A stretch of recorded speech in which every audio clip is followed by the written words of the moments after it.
नमस्कार साथियों, फिर से आपका स्वागत है हमारे नए यूट्यूब चैनल पे जिसका नाम है फिनट्यूब हिंदी। आज हम बात करेंगे कि आज का मार्केट कैसा रहा और क्या मुझे लगता है, जैसा कि हम लोग कल डिस्कस भी कर रहे थे और थोड़ा 1-2 मिनट बंगाल के इलेक्शन पे भी बात करेंगे। अगर ममता बनर्जी ने वहाँ पे रिज़ाइन नहीं दिया तो क्या होगा और क्या हो रहा है दुनिया भर में सोना-चांदी का एक बहुत बड़ा जो खेल चल रहा है, तो उसके बारे में बात करेंगे। और तीसरा है कि जो फेड रिज़र्व के जो चेयरपर्सन थे, वो जो फेड चेयरमैन जो अभी नए बनने वाले हैं 16 मई को जो ओथ लेंगे शायद, केविन वेश। तो उस वो अभी क्या करेंगे, उनका प्रेशर क्या रहेगा डोनाल्ड ट्रंप का, क्योंकि डोनाल्ड ट्रंप इनको अगर बना रहे हैं तो फिर देखा जाएगा कि बाकी जो 12 मेंबर है फेड में, तो फेडरल रिजर्व में, तो वो क्या करेंगे। तो सबसे पहले हम शुरुआत करते हैं आप अपने इंडियन स्टॉक मार्केट से। आज मार्केट वैसे ही साइडवेज रहा। कल मार्केट काफ़ी बढ़िया था, बट मार्केट जब भी आगे जाता है तो मार्केट एक कंसोलिडेशन पे मोड में आता है। आपको ये समझना पड़ेगा, आपको जैसे अभी जो बेयर मार्केट चल रहा है, तो आपको ये समझना पड़ेगा कि मार्केट काम कैसे करता है। अगर एक दिन बहुत हाई गया है, अगर बहुत अच्छी न्यूज़ अगर नहीं आ रही है, अगर ईरान और अमेरिका का, तो मार्केट कंसोलिडेशन में जाएगा और थोड़ा रुक करके जो न्यूज़ फ्लो है मोस्ट प्रोबेबली वो देखेगा और फिर वहाँ से आगे बढ़ेगा। और सबसे ताज्जुबी की बात ये है कि दुनिया भर में लोग सोना चांदी काफ़ी बेच रहे हैं और ये एक रिपोर्ट में भी सामने आया है। तो उस हिसाब से भी देखना पड़ेगा। देखिए, जब आप मैं तो शुरू से बोलता हूँ कि आप जब भी फेयर मार्केट में बढ़ेगा, दुनिया भर में बढ़ेगा, तो सोना-चांदी का भाव ऊपर जाएगा और जब सोना-चांदी का भाव ऊपर जाएगा, तो स्टॉक मार्केट नीचे आएगा। ये दोनों वाइस वर्सा है। ऐसा कभी नहीं हो सकता है कि सोना-चांदी भी ऊपर चला जाए और स्टॉक मार्केट भी ऊपर चला जाए। हाँ, 2-4-5 दिन के लिए हो सकता है, बट एक मोमेंटम नहीं पकड़ेगा। हमने आज तक नहीं देखा है, पिछले 100 साल के हिस्ट्री में भी नहीं है। तो आप इसको समझना स्टार्ट करिए आज से कि जब भी सोना चांदी का भाव बढ़ेगा तो मार्केट नहीं परफॉर्म करेगा।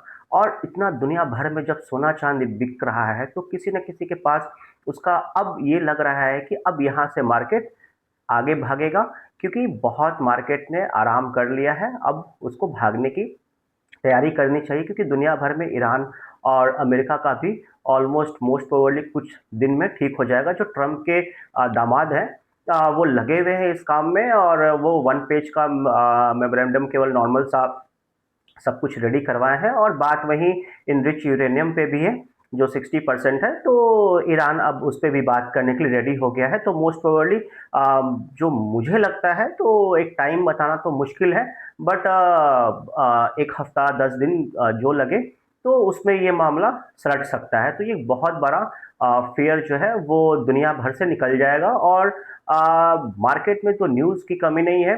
ये जब सलटेगा तो फिर कोई दूसरा न्यूज़ आएगा, फिर कोई दूसरा सलटेगा तो तीसरा आएगा। तो ये आपको आदत बनाना पड़ेगा कि कुछ ना कुछ कियोस्क मचा हुआ रहेगा, कोई ना कोई बवाल दुनिया भर में मचा हुआ रहेगा। लेकिन डिपेंड करता है कि मेजर बवाल कौन सा है और मेजर जो कियोस्क पैदा करता है दुनिया भर में, जिससे कि स्टॉक मार्केट के जो इन्वेस्टर हैं वो इफेक्ट कब होते हैं।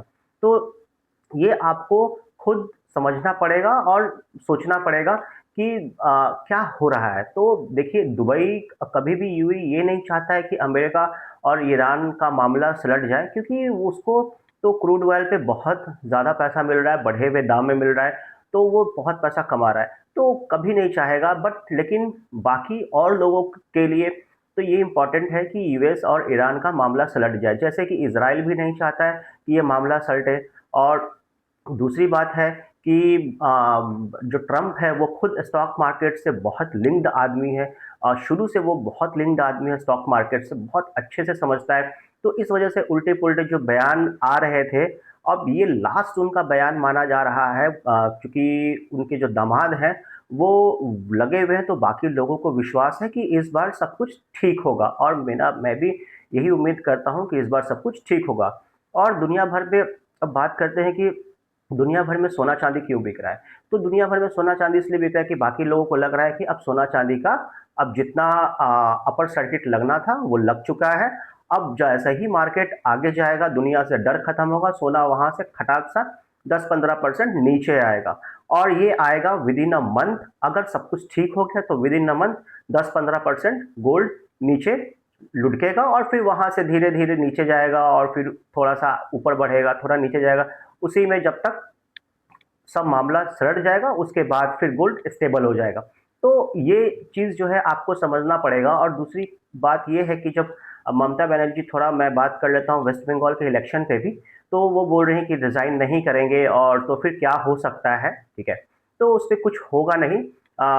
जो अकॉर्डिंग टू लॉ है आर्टिकल 172, अगर ममता बनर्जी रिज़ाइन नहीं करती हैं तो भी कोई प्रॉब्लम नहीं है, क्योंकि मुख्यमंत्री को रिज़ाइन करने का वैसा कोई प्रोविज़न ही नहीं है इंडियन लॉ में। आर्टिकल अकॉर्डिंग टू आर्टिकल 172 के अकॉर्डिंग जो इलेक्शन कमीशन है सारा पावर उनके पास होता है, और फिर वो एक नोटिफिकेशन निकालेंगे और सारा पावर हैंडओवर करेंगे वहाँ के राज्यपाल को। और राज्यपाल के सामने जो डिस्ट्रिक्ट मजिस्ट्रेट का जो सर्टिफिकेट होता है, जो वहाँ के विधायक होंगे, तो जिसके पास, जिस पार्टी के पास ज़्यादा होगा वहाँ पे जाकर के प्रोड्यूस करेंगे और जिसके पास सर्टिफिकेट होगा वो ओथ लेगा।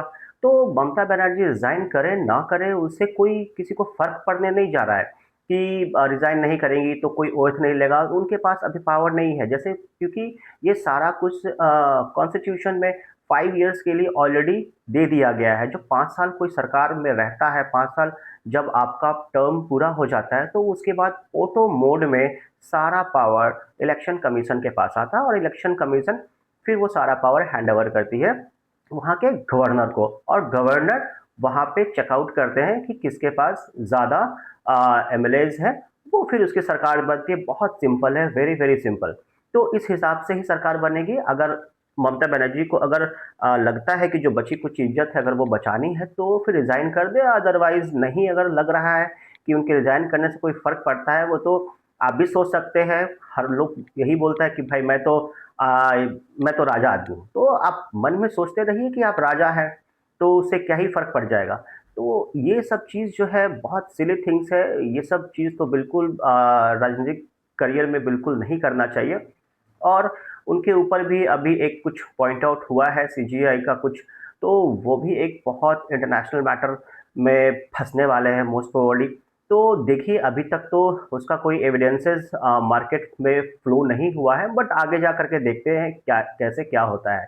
तो ये सारा चीज़ आपको समझने का विषय है। और दूसरा है कि जो अपना मार्केट है, अगर जो पुराने इन्वेस्टर होंगे जो बेयर मार्केट देखा है एक बार और फिर से अभी जो बेयर मार्केट अभी जो चल रहा है ऑलमोस्ट, जिसको हम अभी बेयर मार्केट ही कहेंगे क्योंकि अभी वन वे रैली आई नहीं है, तो जो नए लोग हैं ना वो मार्केट को देख करके वो लोग बिल्कुल पैसा नहीं डालते हैं। और जबकि वो वॉच भी नहीं करते हैं कि ठीक है इस बार बेयर मार्केट में अगर 10 स्टॉक, अगर आप एक कॉपी निकाल करके आप उसमें अगर लिख लिए 10 स्टॉक, उसका मार्केट कैप क्या है, पीई क्या है, आरओई क्या है, आरओसी क्या है, आरओए क्या है, वो सारा कुछ आप लिख लिए, स्टॉक प्राइस आप मेंशन कर दिए, और फिर जब नेक्स्ट टाइम बुल मार्केट आता है तो फिर उस 10 स्टॉक के बारे में आप समझिए कि कैसे वो स्टॉक कहाँ से कहाँ पहुँचा।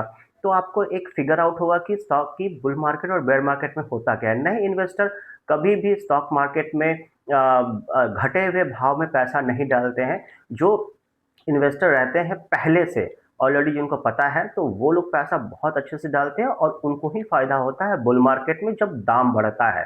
तो जो नए इन्वेस्टर होते हैं वो हमेशा हाई प्राइस में आते हैं। यही शायद इन्वेस्टिंग का नियम भी है, क्योंकि हर व्यक्ति जो उगते हुए सूर्य को ही प्रणाम करता है। तो इस वजह से मुझे भी यही लगता है कि वो भी अपनी जगह सही है।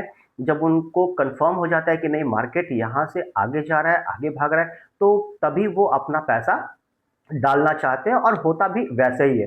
तो उस हिसाब से भी आपको देखना पड़ेगा कि कैसे आगे जा कर के मार्केट रिएक्ट करता है इन सब चीज़ों को।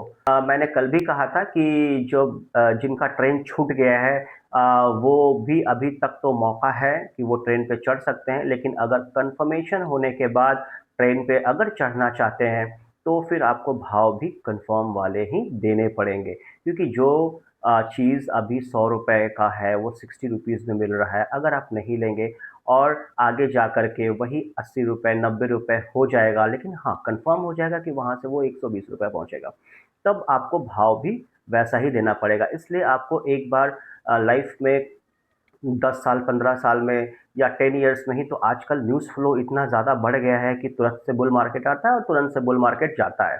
तो अगर 1.5 साल 2 साल भी अगर बुल मार्केट रह जाता है और फिर नेक्स्ट 1 साल 1.5 साल बेयर मार्केट रहता है, अगर ऐसा करके आप 2-3 साइकिल देख लेते हो तो आपको एक कॉन्फिडेंस डेवलप हो जाएगा।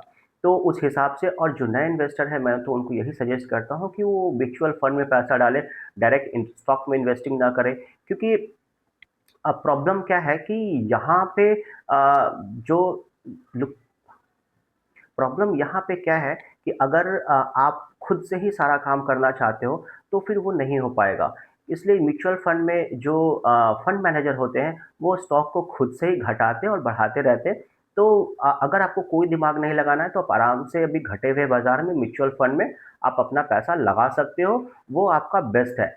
लेकिन क्या है कि लोग जब आते हैं चैनल पे देखते हैं और काफ़ी जब मुझसे भी पूछते हैं हमारे जो इर्द-गिर्द के लोग कि हम पैसा बनाना चाहते हैं, मतलब वो हड़बड़ में है कि 6 महीना, साल भर में पैसा मेरा 2 गुना, 4 गुना हो जाए और वो ट्रेडिंग करके। तो ट्रेडिंग तो ख़ैर बिल्कुल भी नहीं करना चाहिए, बिल्कुल भी नहीं, क्योंकि बहुत मुश्किल होता है लोगों को 10 लाख अगर 15 लाख रुपया आपके पास अगर हो गया है और ट्रेडिंग के चक्कर में अगर फँस गए, वापस से ज़ीरो हो गए, तो बहुत तकलीफ़ है, मतलब बहुत तकलीफ़ है। इसलिए ट्रेडिंग में मत फँसिए। और सेबी का भी जो रिपोर्ट है वो यही कहता है कि 90% लोग ट्रेडिंग में पैसा अपना गँवाते हैं। तो इसलिए पैसा गँवाना नहीं है, पैसा कमाना है, धीरे-धीरे ही कमाएँ, कोई बात नहीं, कोई ट्रेन नहीं छूटेगी।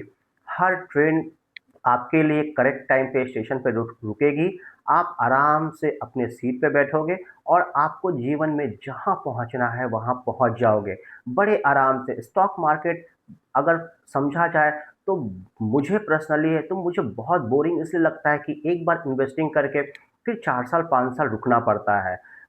देखना पड़ता है कि हाँ, क्वार्टर ऑन क्वार्टर क्या हुआ। डेली तो देखने का कोई बात नहीं है, चूँकि मैं यूट्यूब वीडियोज़ बनाता हूँ तो उस वजह से मुझे थोड़ा हर जगह का न्यूज़ फ्लो और मार्केट पे नज़र और एक अपना दिमाग लगा के एक जो समरीज़ करके मैं आपको जो ये 5-10 मिनट में पेश करता हूँ, तो उसके पीछे भी काफ़ी दिन भर का कुछ-कुछ रहता है। तो उस हिसाब से भी आपको देखना चाहिए और बड़े इत्मीनान से, बड़े आराम से, अगर जो नए इन्वेस्टर हैं, अभी बेस्ट टाइम है म्यूचुअल फंड में इन्वेस्ट करने का, आप बिल्कुल करें। और अगर आपका कोई क्वेश्चन हो तो ज़रूर मुझे कमेंट करें और फिर हम उस पे एक वीडियो बना के ज़रूर डालेंगे। तो आज हम यहीं तक रखते हैं। और हाँ, आज एफआईज़ का जो डेटा है वो एफआईज़ तो लगातार सेल कर ही रही है और डीआईज़ ने खरीदा है। तो आज हम बात कर लेते हैं कि एफआईज़ ने कितना बेचा है, वो हम अभी एक बार डिस्कस कर लेते हैं कि एफआईज़ ने कितना बेचा है। तो एफआईज़ ने आज जो है वो बेचा है 340 करोड़ रुपए का बेचा है और डीआईज़ ने 441 करोड़ का खरीदा है। तो एफआईज़ तो लगातार बेच ही रही है, बट देखते हैं एफआईज़ भी लौट के आएगी जब अगर रिपोर्ट आया है सोना-चांदी का कि लोग इतना सोना-चांदी अगर बेच रहे हैं तो उसके हिसाब से भी मेरे को लगता है डब्ल्यूजीसी का रिपोर्ट है जिसमें कि यही बताया गया है कि दुनिया भर में लोग सोना-चांदी बेच रहे हैं। ठीक है? तो आज यहीं तक रखते हैं। फिर कल मुलाकात होगी, तब तक के लिए थैंक यू सो मच। जय हिंद, जय भारत।